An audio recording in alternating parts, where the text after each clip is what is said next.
Big Boss journey next level bro. దాన్ని నేను life long గుర్తుపెట్టుకుంటా. లైఫ్లో చాలా నేర్చుకున్నా, అంటే బిగ్ బాస్కి వచ్చి ఇంకా నేర్చుకున్నా. సో ఒక బిగ్ బాస్ని టీచర్ అని చెప్తే టీచర్ అని చెప్పొచ్చు బిగ్ బాస్ని. Yeah, Bigg Boss Telugu audience బాగా రీచ్ అయ్యారు కదా, సో వాళ్ళకి ఏం చెప్తారు మీరు? తెలుగు ఆడియన్స్కి ఐ లవ్ యూ అని చెప్తా. ఇంకేం చెప్పలే, ఎన్ని చెప్పినా తక్కువనే. నా అగ్రెషన్కి నేను 13 వీక్స్ వచ్చాననేది నాకు షాకింగ్గా ఉంది. ఈ అగ్రెషన్ని తట్టుకొని నన్ను సేవ్ చేసుకొని 13 వీక్స్ తీసుకొచ్చారు.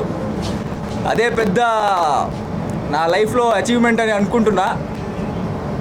నన్ను సపోర్ట్ చేసిన ప్రతి ఒక్కరికి I love you, I love you, I love you.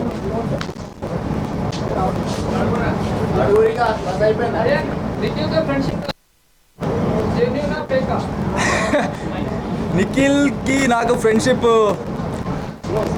Friendship కన్నా హీస్ లైక్ మై బ్రదర్. నేను నిఖిల్ని అన్నలాగా చూసిన. దాంట్లో ఫేక్ అనేది 1% కూడా లేదు. It's purely genuine. ఒక మంచి బాండ్ క్రియేట్ అయింది బిగ్ బాస్కి వెళ్ళి. ఫస్ట్ నాకు ఒక మంచి ఫ్రెండ్ అనేది దొరికిందే నాకు నిఖిల్. అది కంటిన్యూ వచ్చింది. నబిల్ నెక్స్ట్ లెవెల్ ఆడుతున్నాడు బ్రో. షేర్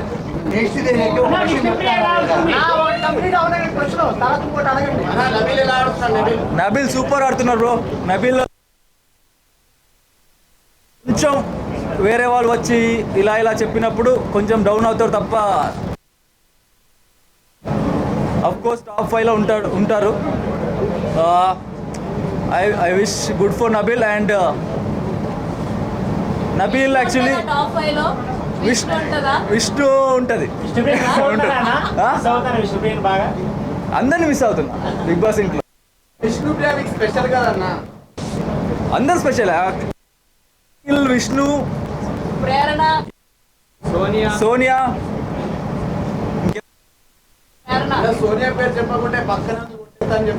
లేదు నా సోనియా గారు, నేను నిఖిల్ ఫ్రెండ్స్ గా ఉన్నాం. ఎక్కడ ఉన్నారు? Hi hi hi.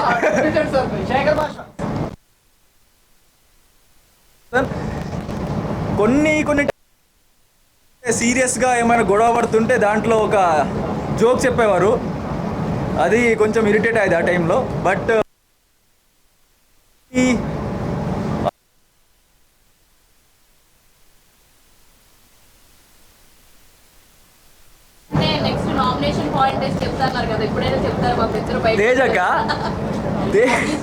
తేజక్ nomination point ఒక మినిట్ నాకు గుర్తు చేసుకుంటా అది ఏంటని.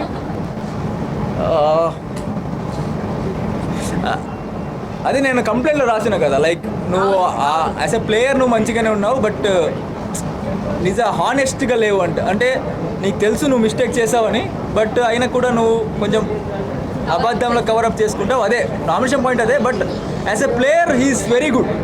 నాకు అక్కడ బిగ్ బాస్ ఇంట్లో ఒక తెలివి ఉన్నవాడు ప్లేయర్ మైండ్ గేమ్ మంచిగా ఆడతారు అనిపించిందే తేజన్ చూసి యాక్చువల్లీ నేర్చుకున్నా బిగ్ బాస్ ఇంట్లో నేను.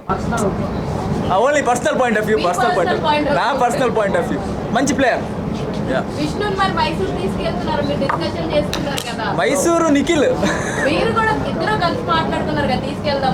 వస్తారంటే ఖండితం తీసుకెళ్తా మైసూరు. ఇప్పుడు ఎపిసోడ్ లో విష్ణుప్రియ గారు గ్యాప్ లో ముద్దు పెట్టారు. అది నిజమా అబద్ధం నాకైతే ఏం అనిపించలేదు. ఏంటి బ్రో అర్థం కాలేదు. గ్యాప్ లో అంటే విష్ణుప్రియ గారు మీకు ముద్దు పెట్టారు కదా, ఎలిమినేట్ అయినప్పుడా? సండే టాస్క్ అప్పుడు పెట్టారు. సండే టాస్క్ లో మీరు సేవ్ అయ్యారని చెప్పి అని చెప్పి గ్యాప్ లో అంటే ఇలాంటి చాలా జరిగింది. చాలా సార్ ఇచ్చింది, సో గుర్తులేదు నాకు కరెక్ట్ గా. సరే లాస్ట్ లో మొన్న ఆటోలో టాస్క్ అది ఎలా అనిపించింది విష్ణుప్రియ మీద?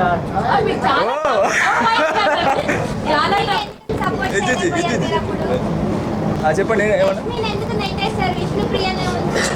విష్ణుప్రియ అది ఏమైందంటే యష్మి దగ్గరలో ఉంది, అంటే నాకు దగ్గరగా ఉంది, పుష్ చేయడానికి ఈజీ. విష్ణు చేయొచ్చు, బట్ ఏమైందంటే తేజ రోహిణి వెళ్ళారు బయటకి, తర్వాత విష్ణు యష్మి ఉన్నారు. యష్మి నా దగ్గర ఇక్కడ వచ్చింది, సో ఈజీ అయింది పుష్ చేయడానికి. తర్వాత విష్ణు దగ్గర వెళ్ళిన తర్వాత విష్ణు పుష్ చేశాను. చాలా అది అసలు అది ఫైటింగ్ లా లేదు మాకు చూడడానికి అయితే. సీరియస్లీ అమ్మాయి చాలా టఫ్ ఫైట్. టఫ్ ఫైట్ చాలా. నార్మల్ గా ఫిజికల్ టాస్క్లు అబ్బాయిలతో ఆడినప్పుడు వేరే ఉంటది, మీరు విష్ణు గారు ఆడినప్పుడు మాత్రం వేరేలా ఉంటది. మీకు ఎంజాయ్మెంట్ మాకు కూడా సాంగ్ వేసుకోవచ్చు ఫైట్ లో. ఎంజాయ్మెంట్ ఏం లేదు అక్కడ, సీరియస్ రైవల్రీ ఏం లేదు కదా, సో అది ఫన్లోనే అంటే అమ్మాయి కదా, సో కొంచెం స్లోగానే పుష్ చేసిన అక్కడ. మీకు డిఫరెంట్గా అనిపిస్తుంది నాకు తెలుసు అక్కడ.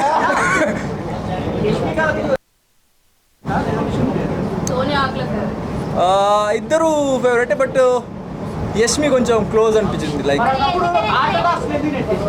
అది గేమ్ బ్రో, గేమ్లో అలాగే నేను గేమ్ సంబంధం లేదు.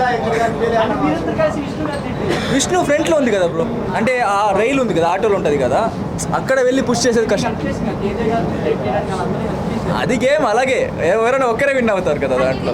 మళ్ళీ మీకు సేవలు చేయడం ఆపేస్తే మనది యశ్వితో చేశారా?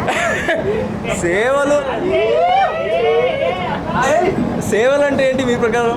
అంటే చేయడం అలాంటి అన్నీ చేస్తున్నారు కదా. యాక్చువల్లీ మీకు ఎలాంటి ఫీలింగ్ లేనప్పుడు విష్ణుకి మీరు రైట్ గా చెప్పొచ్చు కదా, దాంతో ఎందుకు సేవలు చేయించుకున్నారు? నేను ఒక 15 times చెప్పిన విష్ణుకి హోప్స్ పెట్టుకోవద్దు నా సైడ్ నుంచి. నేను చెప్పిన విష్ణుకి డైరెక్ట్గా ఒక 15 times చెప్పిన, లైక్ ఏమి హోప్స్ పెట్టుకోవద్దు, నేను కెరియర్ ఫోకస్లో ఉన్నా, నాకు ఈ లవ్ అవన్నీ సెట్ కాదు, నా క్యారెక్టర్కి సెట్ కాదు, మీరు చూసుంటారు. అది 15 times ఒక క్లారిటీగా చెప్పిన విష్ణుకి. అక్కడ బిగ్ బాస్ ఇంట్లో ఒక 15 members ఉంటాం మేము, ఒక 90 days 15 members ట్రావెల్ అయినప్పుడు 24/7 ఒక్కరినే చూస్తున్నప్పుడు ఆటోమేటిక్గా ఆ ఫీలింగ్ వస్తుంది. సో ఆమెకు అలా ఎక్స్ప్లెయిన్ చేసిన, బయటికి వెళ్ళిన తర్వాత డీవియేషన్స్ వస్తుంది అది ఇది అని, బట్ ఆమె 1 week సైలెంట్గా అవుతుంది, ఓకే అర్థం చేసుకుంటుంది. బట్ తర్వాత నేనేమైనా మంచి క్యారెక్టర్ చూసి మళ్ళీ అట్రాక్ట్ అవుతుంది.